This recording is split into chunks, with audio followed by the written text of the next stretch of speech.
बिस्मिल्लाहिर्रहमानिर्रहीम। अस्सलाम वालेकुम। आज मेरी शादी थी। मैं ब्याह कर अपने ससुराल आ गई। मेरे शौहर मुझसे बहुत मोहब्बत करते थे। शादी के बाद ये बात मुझे अच्छी तरह से समझ में आ गई। मेरे शौहर सुहेल को ऑफिस से बहुत कम छुट्टियां मिली। शुरू के दिन तो शादी की तकरीबात में ही गुजर गए। सुहेल के ऑफिस जाने में कुछ दिन बाकी थे, इसलिए सुहेल बोले, इकरा मेरे साथ बाजार चलो, जो जो चीज चाहिए ले लो। मैंने शौहर को जी अच्छा बोला और तैयार होने अपने कमरे में चली गई। थोड़ी देर बाद मैं और मेरा शौहर सुहेल मार्केट में शॉपिंग कर रहे थे। जब घर वापस आने लगे तो सुहेल बोले, इकरा आज हम खाना बाहर ही खाएंगे। हम दोनों ने एक अच्छे रेस्टोरेंट में खाना खाया। जब घर लौटे तो काफी देर हो चुकी थी। मेरी सास और नंद का मूड ऑफ हो चुका था। हमें देखते ही मेरी सास बोली, सुहेल मैं इसी दिन से तो डरती थी, तुम इतनी जल्दी बदल जाओगे, मैंने सोचा ना था। मेरा नहीं तो अपनी यतीम बहन का ही ख्याल कर लेते, इसे भी साथ ले जाते। मुझे अपनी सास के तेवर कुछ समझ में नहीं आ रहे थे। भला मियाँ बीवी में किसी तीसरे का क्या काम। सुहेल फौरन बोले, अम्मी मुझे इकरा ने मना किया था कि हम दोनों ही बाहर खाना खाने जाएंगे। मैं तो अपने शौहर की शक्ल ही देखती रह गई। मेरी सास कहने लगी, बहुएं घर में आ जाएं तो यही सब होता है, मगर तुम्हें तो हमारा ख्याल होना चाहिए था। मेरी सास और नंद ने मुझे देखना भी गवारा ना किया, इसलिए मैं अपने कमरे में आ गई। मेरी आंखों में आंसू आ गए। मैं तो अपने शौहर के बारे में ऐसा सोच भी नहीं सकती थी कि वो इतनी सफाई से झूठ बोलेंगे। सुहेल कमरे में आए, मुझे मुखातिब करके बोले, इकरा क्या हुआ, क्यों रो रही हो, आपको नहीं पता क्या हुआ। आपने कितनी सफाई से झूठ बोला, मुझे सबके सामने बुरा बना दिया। सुहेल बोले, भला इसमें रोने की क्या बात है। मेरी अम्मी और बहन यही चाहती हैं, मैं हमेशा इनका ध्यान रखूं, इन दोनों को फरामोश ना किया करूं। अगर मैं ये कहता कि मैं अपनी मर्जी से गया था तो अम्मी को बहुत बुरा लगता। देखा जब मैंने तुम्हारा नाम लिया तो दोनों कैसे खामोश हो गई। सुहेल मुस्कुराने लगे। मुझे सुहेल की ऐसी सोच पर दुख हुआ। सुहेल ने मुझसे सॉरी कहा और मैंने इन्हें माफ कर दिया। शादी के शुरू के दिन थे और मैं नहीं चाहती थी मेरे शौहर और मेरे दरमियान कोई बदमज़गी हो, इसलिए मैंने सुहेल को माफ कर दिया। इस वाक़ये के बाद मेरी सास और नंद का रवैया मेरे साथ काफी बदल गया।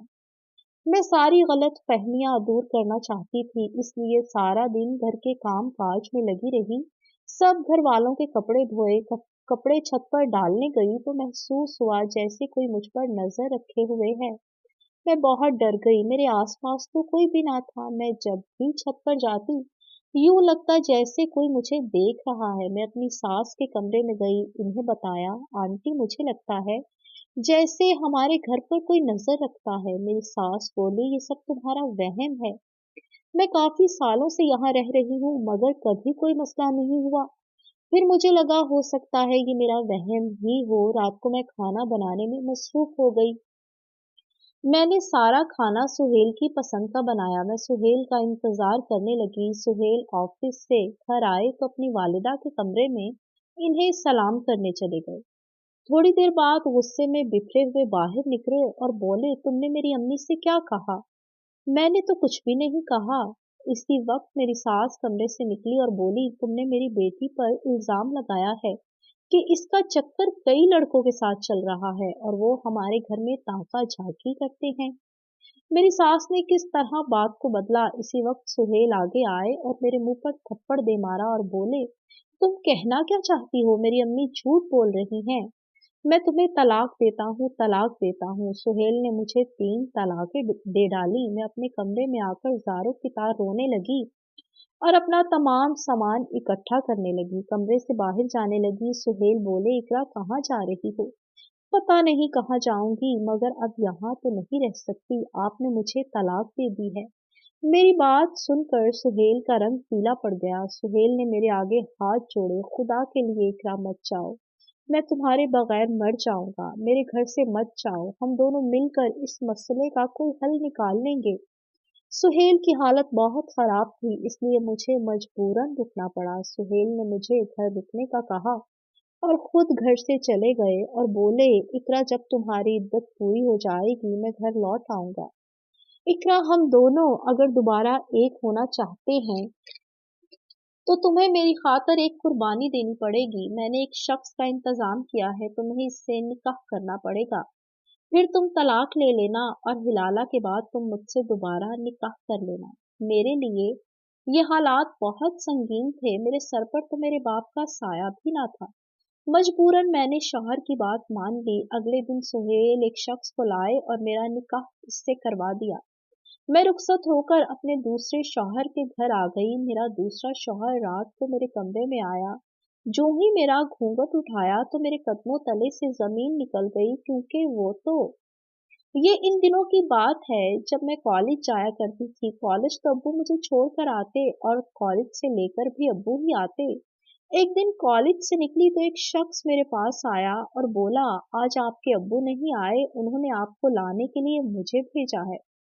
मैं इस शख्स के साथ वैन में बैठ गई, मगर जब थोड़ी देर बाद बाहर देखा तो वो आदमी अनजान रास्तों पर चल रहा था। मैंने चीखना चिल्लाना शुरू कर दिया। इस आदमी ने गाड़ी रोकी, मुझे बाजू से पकड़ा और लेकर जाने लगा। मैंने चीखना चिल्लाना शुरू कर दिया। इसी वक्त एक लड़का मेरे पास आया और चोर चोर चिल्लाना शुरू कर दिया। वो आदमी घबरा गया और वहां से भाग गया। मैंने इस लड़के का शुक्रिया अदा किया। इस लड़के ने मुझे एक गाड़ी में बिठाया और बाहिफाजत मेरे घर छोड़ गया।